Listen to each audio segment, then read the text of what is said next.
The topic of today's OnPoint webinar is going to be around sort of navigating this range of devices that we've got available at our disposal when it comes to 3D scanning. We're going to just try and understand sort of the strengths of these different technologies and how we can sort of best apply them inside various typical AEC workflows.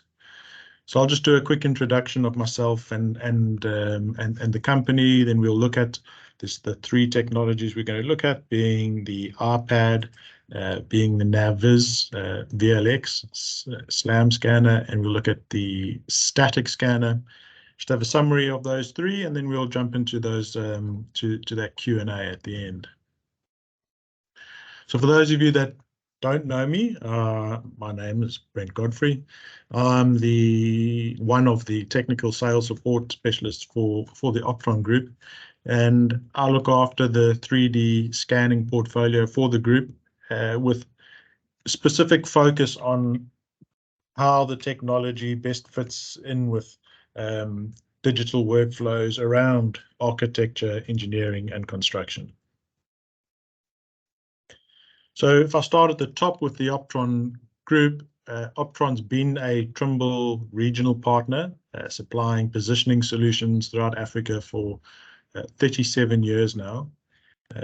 They're best known in the geospatial or the survey sector. Optron also has a SciTech, heavy civils division. Vantage, the agricultural division, looks at positioning technologies for in agriculture, as well as the Optron Moyo partnership for providing professional services, which enable and support the technology in our customers' businesses. And we have Building Point. This is where I sit, and the Building Point South Africa represents the Trimble buildings portfolio. We support and provide solutions to everybody operating in architecture, engineering, construction, with a wide variety of different software and hardware solutions. From the software, things like Tekla design software, SketchUp, Simple BIM for simplifying BIM data, Trimble Connect, your common data environments, and then to field solutions from some of the most advanced layout technology, the Trimble RI, GNSS receivers, total stations, that all focus specifically around the building construction workflows. We've also got numerous scanning platforms, augmented mixed reality solutions. And then all of these solutions, they sort of well suited to integrate with your existing ecosystems of software and technology you may have, and we can help in sort of optimizing those workflows from the technology into your systems, and also see how they can help and assist with collaboration and better project communication. But the objective of today sits very much in that field solution space of Building Point, where we're going to aim to compare these scanning technologies from the iPad to the static scanner. I'm going to look at their data sets and see how they each best fit the AEC and its demands. So we're going to start with the iPad, and I get lots of questions around this device. I think since the introduction of the LiDAR scanner on the iPad Pro and the iPhone Pro, there have been many use cases of how people are using this technology to improve their day-to-day decision-making in the AEC space. There are many apps that you can use, such as the ones that I've tried. There's Polycam, Scaniverse, there's SR Measure for measuring stockpiles, and they all use the LiDAR functionality of the iPad. They utilize this functionality that's available to app developers through Apple's AR development platform called ARKit. And this ARKit uses the technology called visual inertial odometry.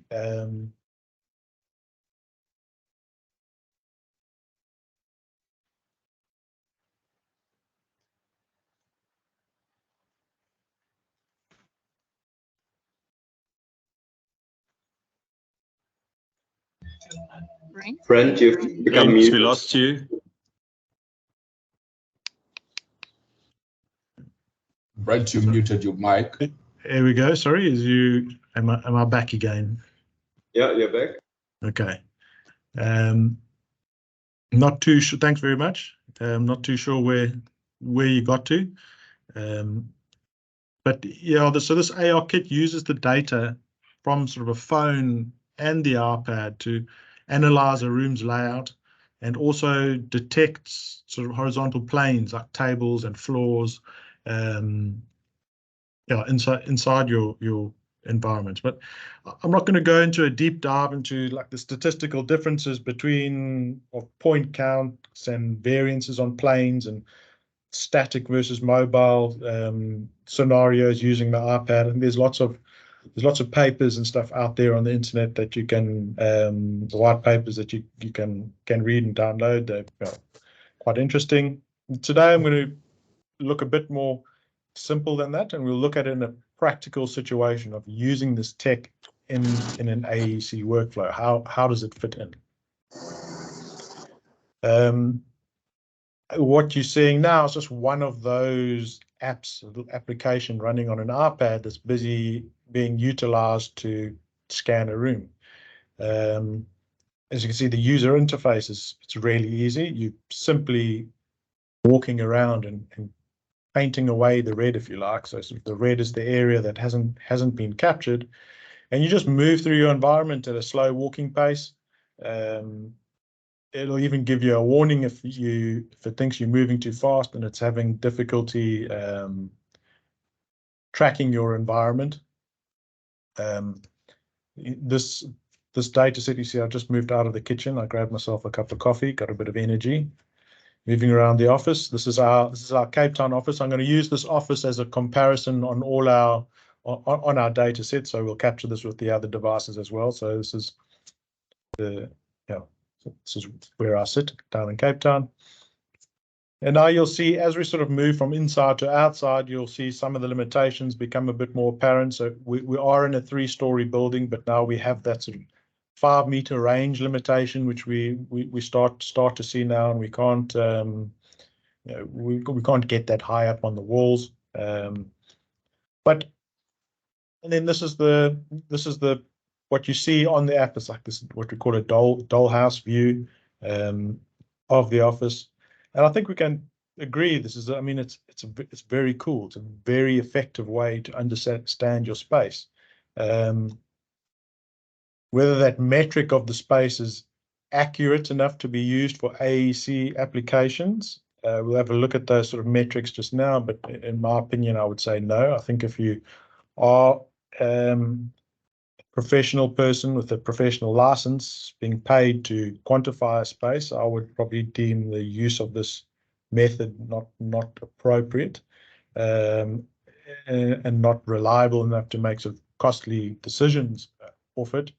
If we look at the accuracy of the data set, so we exported that data set as you can export the point cloud from the app, and this is it compared to the static scanner device. I'm just doing a 3D comparison of a cloud-to-cloud comparison inside Trimble RealWorks, and we can see that deviation somewhere around the 250 to 300 millimeter mark, and that's in a space of this office, which is probably only around 100 square meters. So we didn't have to go far. It's not a big space, and we're getting those types of variations. If we look at it in 2D, you can also see quite clearly we've got the red being the static data and the blue being the iPad data. We've got multiple of the same walls, for example.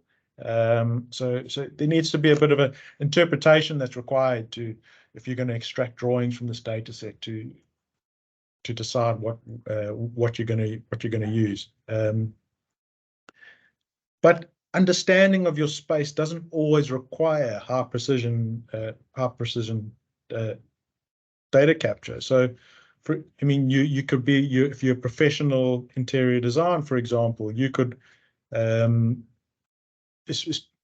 be looking at a space possibly for a proof of concept, just creating visual representations of the space. For example, an interior designer wanting to make mock-ups of a design to present to a client.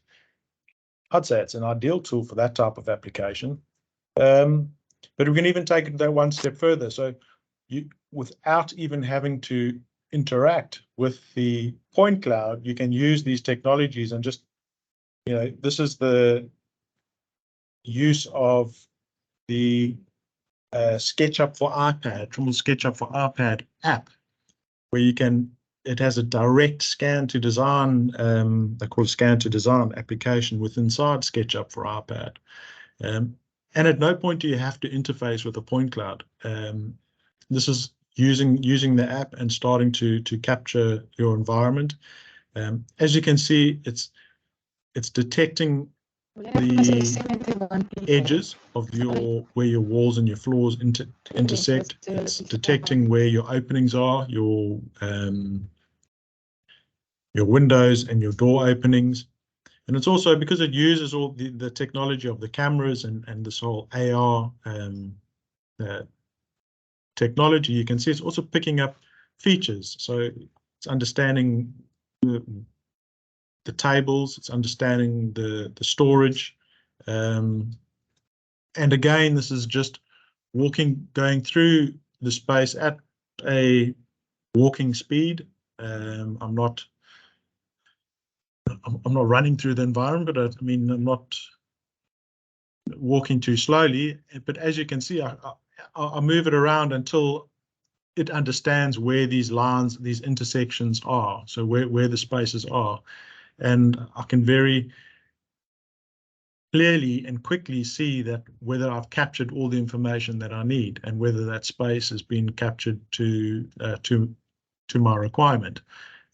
As I'm going along, I see that little model that's popped up now is busy building up of my space as I move through it. And I've got this 3D model of what I've captured. And then what I can do is I just save it directly, import that. It saves directly into SketchUp for iPad. Now this is the still same screen recording, capturing the scene on the iPad. You'll notice as I go through the components on the right hand side and I select the different components on the top right, the identification of the object is there, so it knows what it is, what those blocks or those objects are. It understands what is a table. It's understanding that it's recognized that as a television on the wall. And now I've got not only my space, but I've got everything that lives inside that space. I could have taken this workflow, as we're going to see it now, done it all end to end on the iPad. I don't have an Apple Pencil, and I'll put my hands up. I'm not the greatest. I'm not the biggest expert at SketchUp. But what I did is I just saved it on the iPad to Trimble Connect, and then I opened it up from Trimble Connect on SketchUp on my, which is our common data environment, on my laptop. And I just selected those elements, so I can just take what the table is, go into the 3D warehouse, search for a boardroom table, choose one that looks similar to the one that was inside my scene, and just replace that boardroom table with one that I download from the 3D warehouse. This whole process that I'm showing you now is, I've been told, is not the right way to do it. You can just take these elements and just swap them out with ones that you've got in your, a lot faster than what I'm doing it now. But still, this whole process from end to end, from the iPad to getting to this final representation, this final model, is less than an hour. So it's a great way of capturing space without having to interact with point clouds, utilizing that LiDAR on board your iPad, and getting an appropriate deliverable in a very effective amount of time. So great application, I think.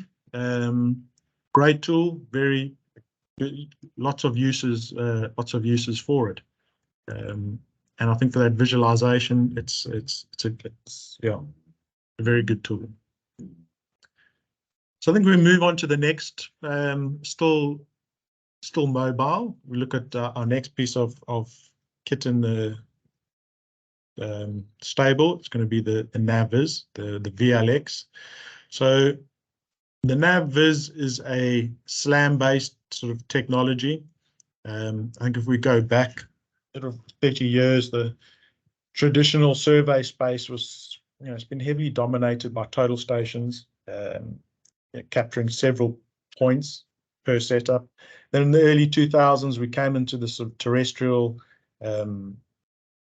scanning technology, kind of changed the way we survey. We're now capturing millions of points per second, adding a whole lot more value to sort of the surveys that we deliver. And then in recent years, now some mobile mapping technology has become even more relevant as projects require more scanning, these projects increase in number and complexity, and allowing environments to be captured in a fast and increasingly reliable way has become more of a need. So if we look at what the NavViz system is, it's a SLAM-based scanning system. There are two parts to it. There's the wearable, the hardware, the data capturing side, and then there's arguably more importantly, depending on the application, is the Avion software component, which kind of brings a whole new level of efficiency and usefulness to 3D scan data. It makes it so much more accessible and loads of practical applications for this thing we do called reality capture. So we'll have a look at both of that, a little bit at the hardware and a bit at the software that backs up this hardware. So on the hardware itself, it's the only SLAM solution that's able to use two LiDAR sensors simultaneously. We've got one mounted on the top, sort of horizontally, and another one mounted in front, capturing vertically. Really helps with that sort of positioning and of yourself moving through the environment, as well as giving you greater coverage, less blind spots in your data. They are the VLX3. The lasers are two Hesai pucks. They're capable of scanning 2 million points a second. We've got a range of up to 300 meters with these scanners, which also, again, really helps in that SLAM by being able to capture data at that range. Really helps in that the accuracy of your SLAM solution. Image-wise, it's got 4 20-megapixel cameras sitting at the head of the unit, so it gives you a full 360-degree image capture. And interestingly enough, every point that gets scanned is colorized, sort of an average of from 3 different positions of 3 different images. So it's not ever just one image that colorizes a point. So it really gives you a nice, clear, high-definition color point cloud, which you'll see just now. So it's a very stable and robust system due to that the dual pucks. It produces a really high-quality data set. Covers multiple story scans, really efficient way. It recognizes when you move through stories from one floor to the next, automatically segments your data while you're moving out in the field. Really cool user interface while scanning. I think this term, this geo-registration, is really important when looking at the system. It's able to use control point data during that SLAM processing stage, so it will constrain the processing of to the control point. So it's going to add quality and pretty much eliminate any drift along some open-ended type scan runs, which is again something quite unique to the system. So it's not only geo-referencing an already registered or processed data set and putting it on, best fitting it onto a control system, but rather using those control points as part of the SLAM algorithm and the processing of the scans. And with this workflow of putting in consistent control, you've got so much more reliability in your data, and you can get the relative and global positioning of your scan data down to that sort of 5-6 millimeter range, which is really comparable to that of a static scanning data set. So I'm not going to run through this whole video, but this is just to give you a little indication of what it actually looks like in practice in the field.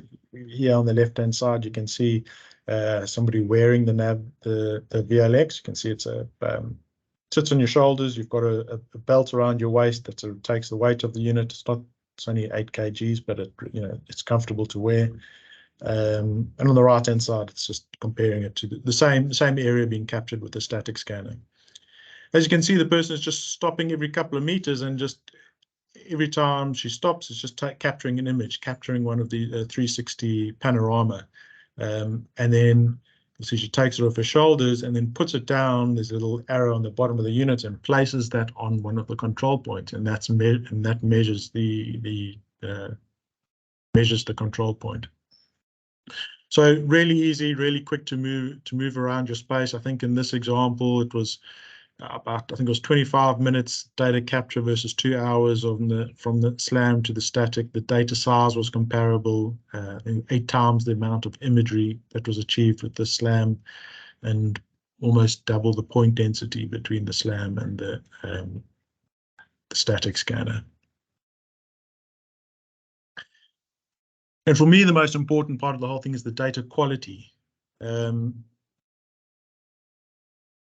I consider data quality to be a measure of a number of factors. It's the accuracy, but it's also the completeness of the data set, the consistency of being able to repeat, the repeatability and consistency of the data, as well as the reliability of it. So if it's not accurate and not complete and not consistent, it's not going to be reliable.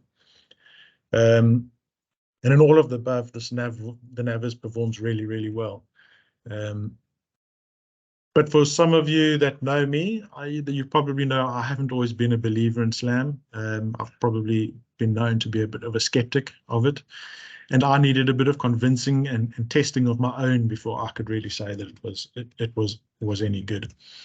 But if we just take a look at the scenario that sort of changed my perspective on the SLAM, and looking at this comparison of the data set in our office, and this is actually where the idea of this webinar was born, was from this comparison of this data set.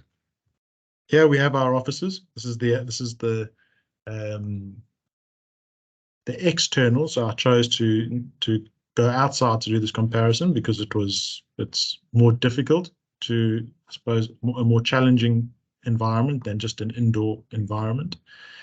And then this is the data captured, which again now is the data captured with the X9 static scanner. So the two overlaid on top of each other, and we'll have a look at look at how it compares. So from afar, everything looks very nice.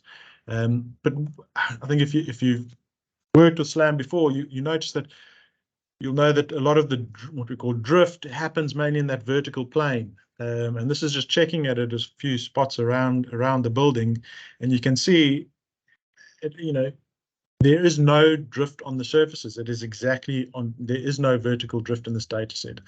And in this data set, I chose not to use any control points because it was purely just a test on the robustness of the SLAM algorithm on its own, without any assistance from any control data. So just purely the data set on its own. So we can see the vertical was spot on all the way around. And then we take a slice through it, and we've got 2 point clouds. We've got a green and a red point cloud. We've taken a slice through this building, and I cannot see the difference between the two. I don't see any variations or any places where they deviate from one another. From what I can see in this data set, they are two very comparable data sets.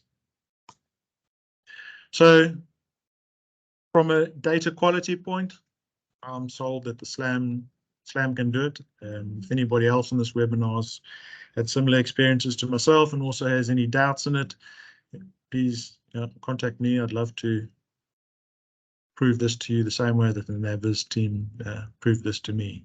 It really is an impressive solution. If we look at the second component of this, which is the software component, which is Avion. I'm really excited about this as well, but I think we're going to cover this in a separate upcoming webinar. I won't go into too much detail and spend too much time on it. As I say, we'll definitely go into depth on this on a separate webinar. It definitely deserves the time. But this is kind of what it looks like. So after you've done your data capture, it's been uploaded and it's been processed, you can interface with your data through the Avion web platform. In many ways, it's similar to having a Google Street View of your facility or your project. The user interface it's very simple, can be driven and navigated without any prior experience or training.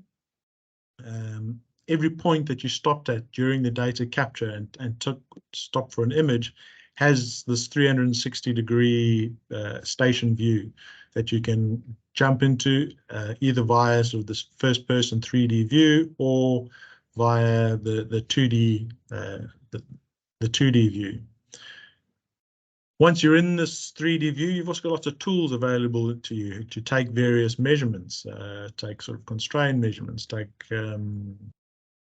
area measurements, and it's because this interface is so intuitive and it makes working with point clouds more accessible and appealing to more people. There's no need to install any software. You can share all this functionality with anybody just by sharing a project link, a secure project link, may I add. And then anybody in the team can interrogate this data set and add any measurements and stuff to it. And it's not only measurements and things you can add to it, you can also add external data to this as well. So I can populate and add links to other documentation and tag that inside my data set.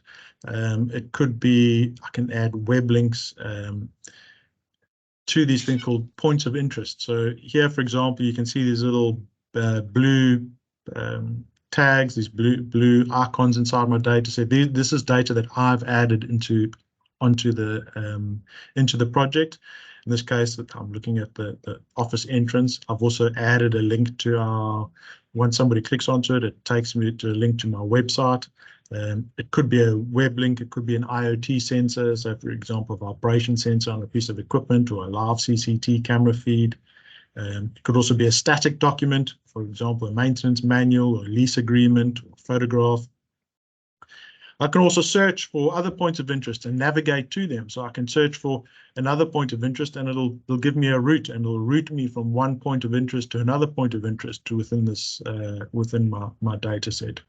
I can also link it to other databases and other work order management systems like SAP, for example, and I can integrate, I can assign people work orders and assign tasks through the system. So this can be becomes the front end user interface to a database of any other sort of facilities management package, if you like.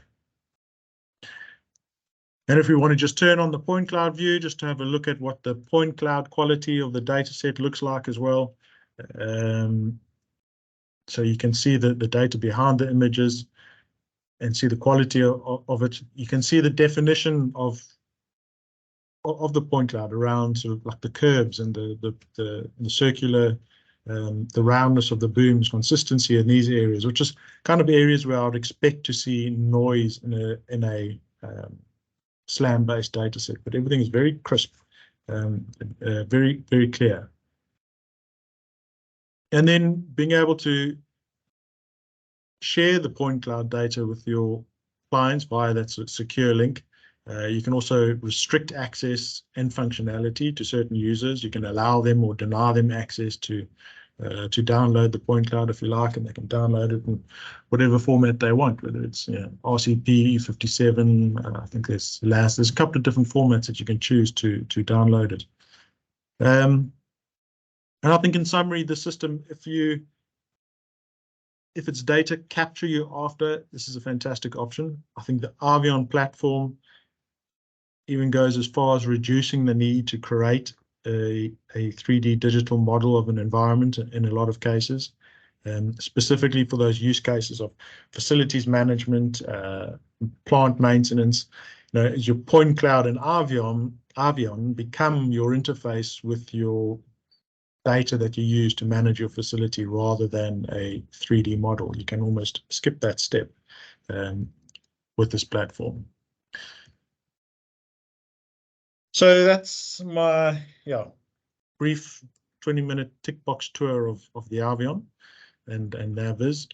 And let's look at sort of static scanning. And I think the fact that I had to use the static scan as the benchmark to compare the others to pretty much says enough about the accuracy of the system. It's undoubtedly the most accurate of the three solutions. So unfortunately, as it was the benchmark for the previous two cases, I don't actually have any other data set to compare it to. But unfortunately for you, the webinar doesn't end there. There are some other unique features of the static scanners that need to be considered when looking at sort of what is applicable for these different types of solutions.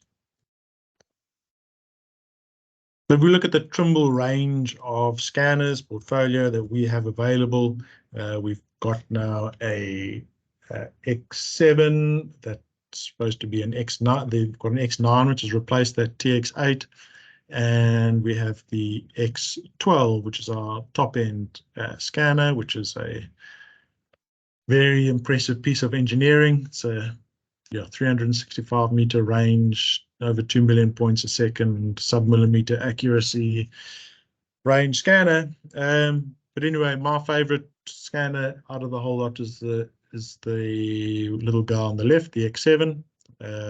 That's my go-to.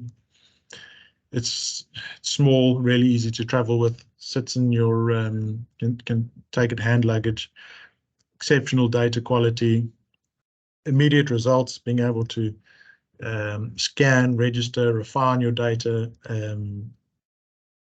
on site.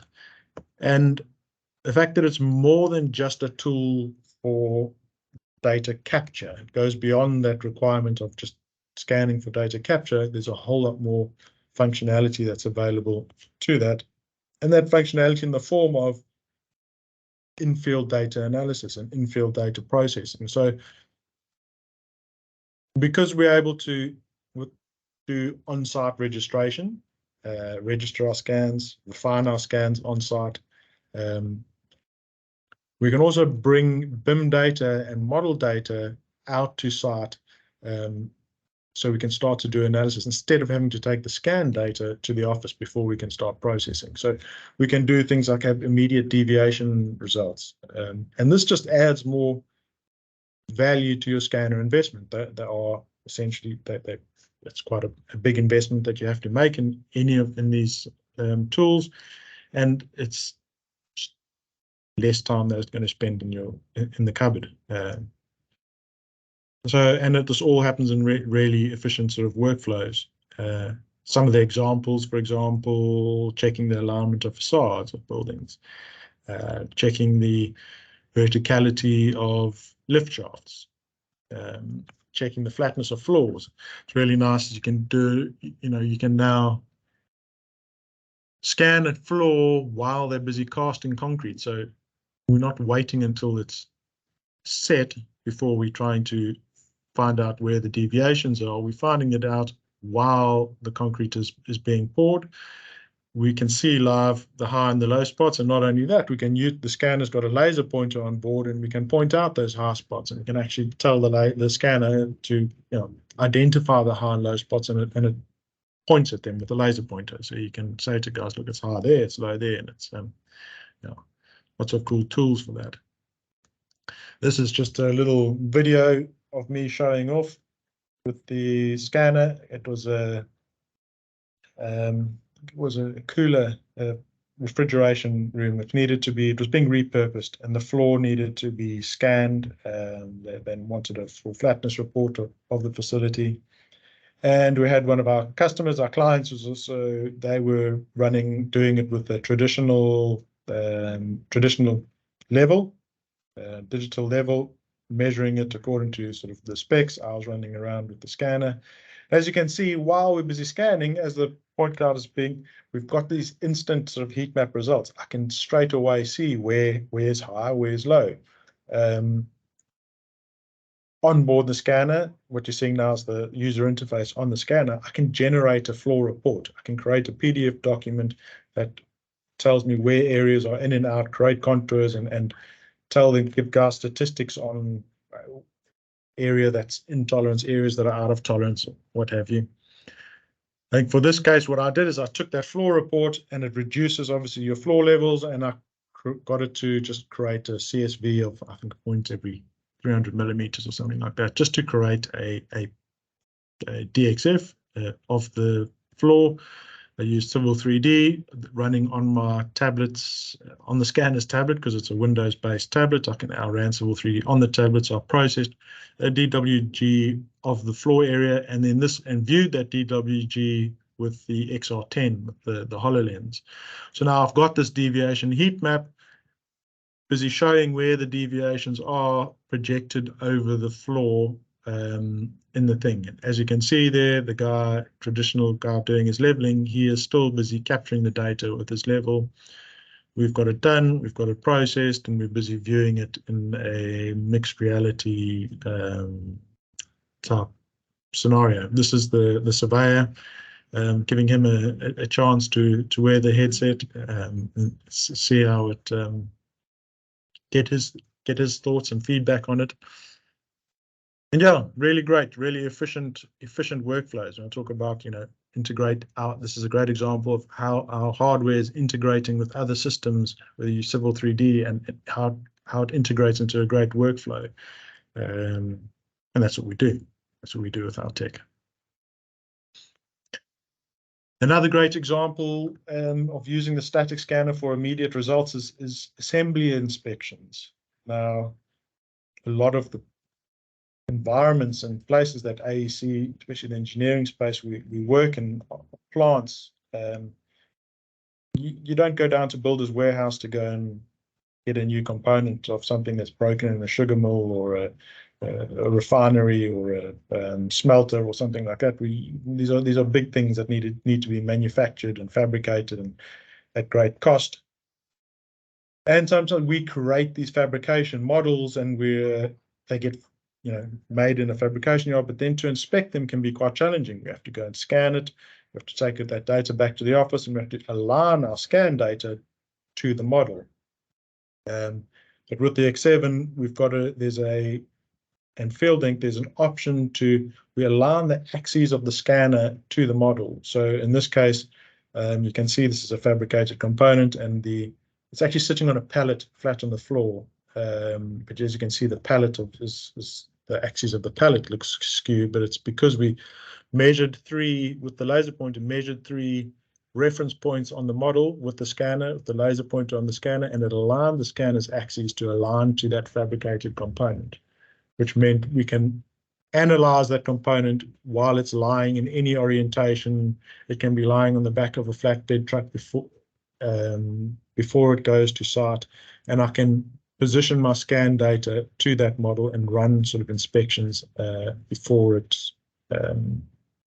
gets shipped off anyway.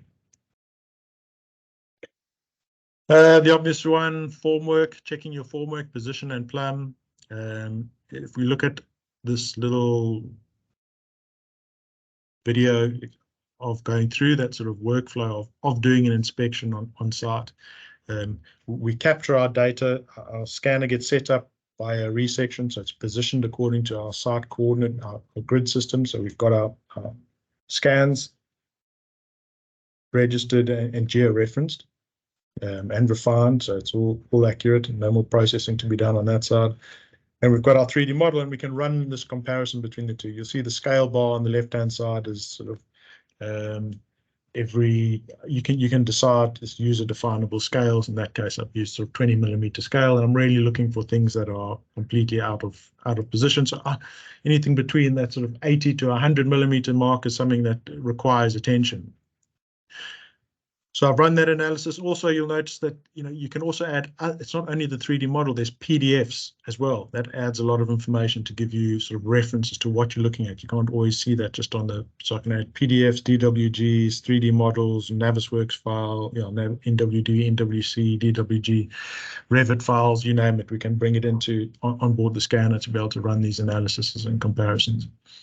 And then we export. So here, for example, now I'm just doing my documentation, my as-built documentation, again, exported directly to a recap file. So straight into the Autodesk format from my scanner, ported into Civil 3. I know where the deviations are, so I don't need to run through and check everything. I only need to annotate where I know the deviations already are. So here I've got my drawing, doing my as-builts, annotating where my defects are.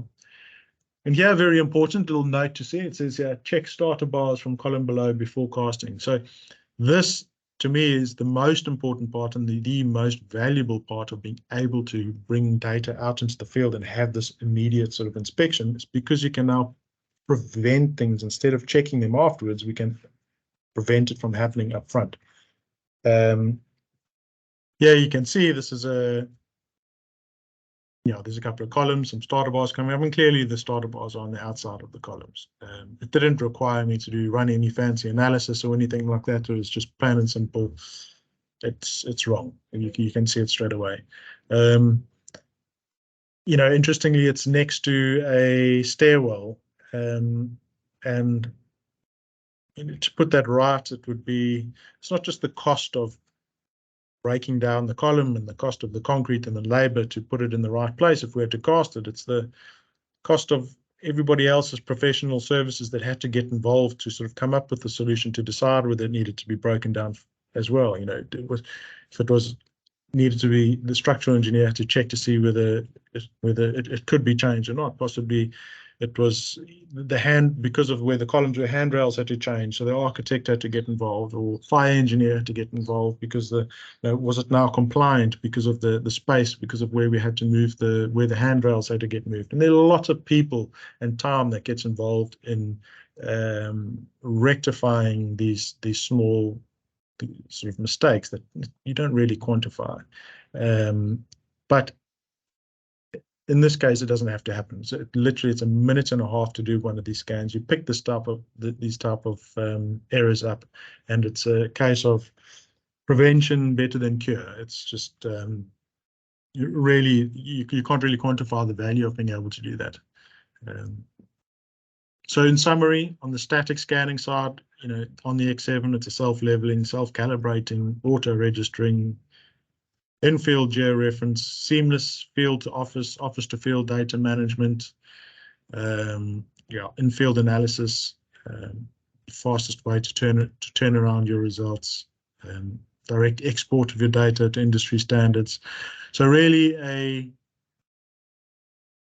great all-round tool and a great sort of example of where you would choose to use a static scanner over some of the other applications that you've got available to you. So I think if we look at it in summary, the iPad, it's fantastic. It's a low cost, so it's accessible to lots of people. Great for information, sharing information, probably not for detailed design, limited to smaller objects and smaller areas. We then go to the Navis, high accuracy, automated workflows, easy to operate, great for facilities maintenance and operation and management. If it's data capture, you're after efficient data capture, it really is a great tool, and easy to access and share your results. The static scanner, highest accuracy, engineering applications, fabrication for the highest end engineering applications, very quick QA QC results, great for preventing errors, and also doubles up as a fantastic sort of data capture device. So yeah, that kind of comes to the end, I think. So hopefully this webinar has helped you to kind of understand some of the capabilities of the technology that's available today, where their strengths are, You're always going to need to make a choice on what best suits your business or your project. But if you're in any doubt and would like a bit more information, please reach out to us. We'd be happy to assist wherever we can. We can arrange hardware demonstrations as well as some sort of consulting advice on how best to integrate these tools with whatever software or databases and stuff you already have. Which brings us to the point where I get to shut up and listen to some of the questions that you guys may have. So please, if you do have any questions, either raise your hand or put any questions in the chat box.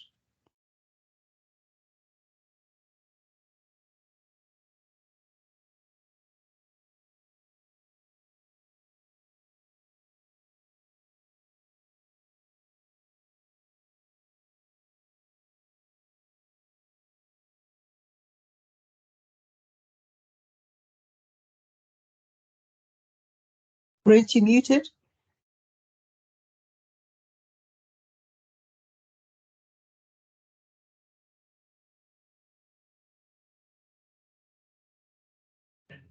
Brent, can you hear me? Sorry, you muted.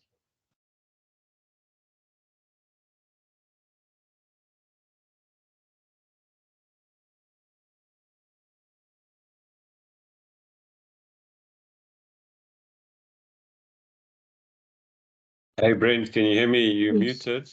Brent, we couldn't hear you. You're muted. Okay. Yeah, I've got a question. Yeah, still muted. It's not all okay. No, we can hear you, Brent. I think there was a hand up. I think. Okay, what are your thoughts on the real estate tech like 360, Giraffe, or Matterport?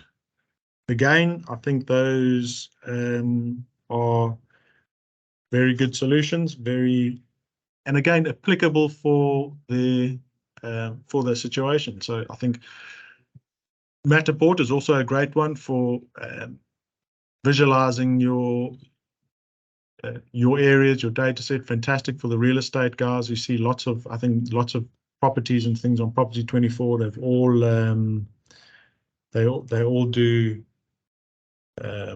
Quite a lot of them use Matterport especially for trying to get people to understand space, people that are overseas, and it's a great way of navigating through a space. So if it's just that visual component, yeah, I think that's a great solution.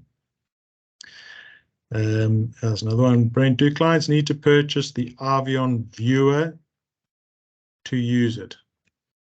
No. So if you purchase Avion, you subscribe to Avion, you can invite as many of your clients as you like to view your project. So your customers don't have to purchase any software to invite them to view the project. So it makes it a great way of sharing the data, because again, your clients and customers don't have to purchase a license for the Avion viewer. You can invite them to visualize your project. So I mean, even there were cases where we've been chatting to sort of municipalities who want to they can have open links to view areas of interest, historical sites and things like that, where you can have completely open access to anybody to view it. But it's up to you to decide who has access to the data. Okay, Steve, Brent, did you do any floor comparison between the Navis and the stationary scanner? No, I haven't done any floor analysis between the stationary scanner. I think when it comes to that type of thing, when it comes to floor analysis examples, I'd probably still stick with the static. Those kind of things and the specifications, especially around when people ask for scanning of floors, it tends to be in the range, in that sort of TR34 spec type of analysis, where it's sort of, somewhere range, but usually in sort of what's common, we often see sort of, it's like the FM2 sort of classifications, and where we're looking for about 2 millimeters in in accuracy. So I think for that, I would probably still, when working with those type of things, I would say a static scanner is probably your go-to choice when trying to do any TR-34 type floor analysis scans.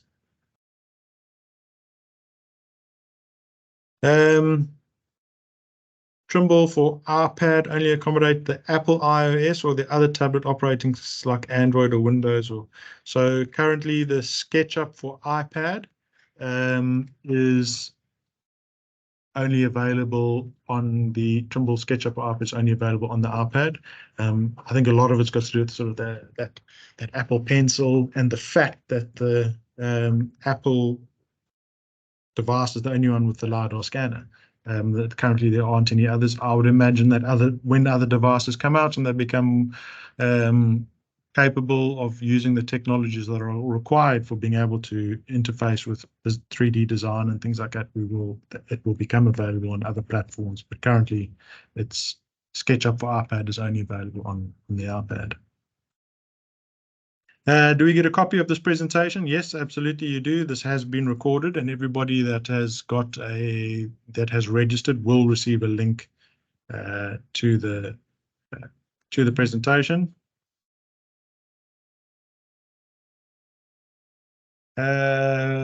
Brent, which technology would you recommend for warehouse mapping for integration with tools like SAP and EWM? Definitely the Avion, the Navis and the Avion thing. So great. I think when we do I'll make contact with you and we can do a separate demonstration on that. I think that's pretty much, the Navis thing, they do it for facilities like they utilize, like BMW, for example, have all their factories and their plants are mapped with the Avion platform, and it's all, all these things are integrated with things like SAP. So and for work order management and stuff like that, and the Avion becomes your user interface for work order management, for defect reporting and tagging of defects, and it's definitely that Avion is perfect for that application. We'll follow up with another webinar on that, but before then, please give me a shout and we can go through some examples of how we can use it and integrate it with SAP and work order management systems. Do any Windows tablets have LiDAR technology? I'm not aware of any. There may be some. Not that I'm aware of, but they're probably, sure. What are the registration and hosting fees of the Navis and Avion options? From Tini van Rooyen. Look, it really depends on the size of the data and how much you're wanting to host. So there are loads of different options for you. You kind of customize it for what you need. So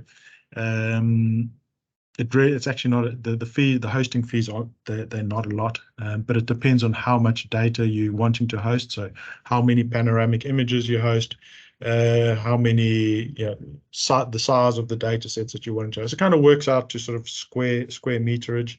But we can have a look at that probably if we happy to have a call with you and see what it is, what applications you're actually using it for, and we can work out a costing for you. It works out on it's a subscription, so you would subscribe to the Avion platform, and we can have a look at that. But there's perfectly tailored to whatever you need. If you need to upgrade just a little bit, just pay a little bit more. It's very, very customizable. Is there a specific scanner for scanning building services like pipes and wires, inside ceilings, walls, like pipes?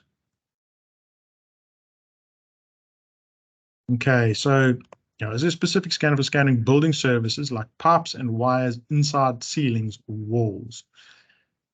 So one that can penetrate walls, a penetration scanner. So I think what you're looking for, so the answer is no. So when it comes to LiDAR scanners, they use light to measure. So the light cannot penetrate. So it's limited by what you can see. It can't see through anything. But what you can do is there are different radar options. So we used to have something from IDS, which is like a radar solution where you can, it's similar to ground penetrating radar, where you can scan walls and things, and you can map the services inside pipes and stuff inside the walls. Yeah, but not for LiDAR scanning. It would have to be a radar system. I think you can even get some sort of Hilti systems. It's not an easy thing to sort of try find a solution for, but yeah, not in the form of LiDAR, unfortunately. Do you have a different presentation on the X7 for fabrication, as-built industrial application? Can we get this? Absolutely. Please let me know. We can have a separate. I've got lots of presentations and stuff we can do on that. We can arrange a demonstration as well, something customized for you, and we can go through that X7 for this sort of fabrication, as-built industrial application for sure. And I can share it with you as well, so you can we can happily have another session on that. I think we've even got one of my first webinars on our website was about that, so which would be on our website. But yeah, please let's have a discussion, and we can have a custom chat around that. Mark, approximate cost of the Navas. Approximate cost. Look, it sits somewhere around the similar cost to sort of a mid-range static scanner. So not cheaper than a high-end static scanner. Yeah, but a mid-range static scanner. There are sort of additional sort of processing costs and things like that. But I suppose the question really asked me, is the use of the Navas efficient? Is it as efficient and cost effective as a static scanner? And the answer is definitely yes. It works out somewhere around, it really depends. There's lots of options when it comes to processing as well. Do you need to have, it can do things like face blurring of people. Yeah, there's different options. So we will, let's have a look at your application, Mark. And we can look at a cost. You can bank on about 20 cents per square meter as far as processing costs, and then the cost of a mid-range static scanner is just over the R1 million mark, I suppose, for the Navas hardware. But let's have a more in-depth chat. I think I've just been told that the session is going to close automatically. Is it? It's going to close in a minute's time. So please, if it does cut off, please send me. Yeah, we can just get to. Yeah, please do contact us on our send me an email. Contact info@buildingpoint. There are our links in the chat.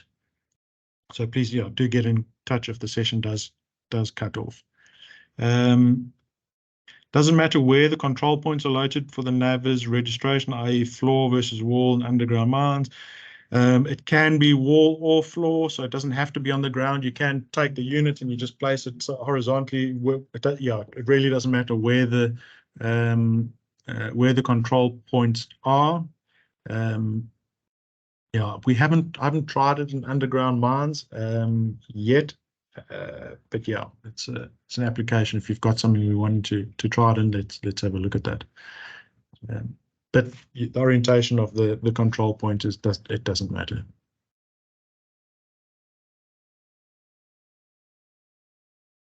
Are there any more questions?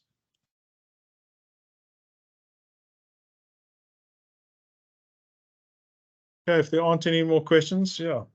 Thank you very much, everybody, for joining this session. Appreciate the time to took to listen, and please, please get in touch if there is anything else that we can assist with, and we'll happily help.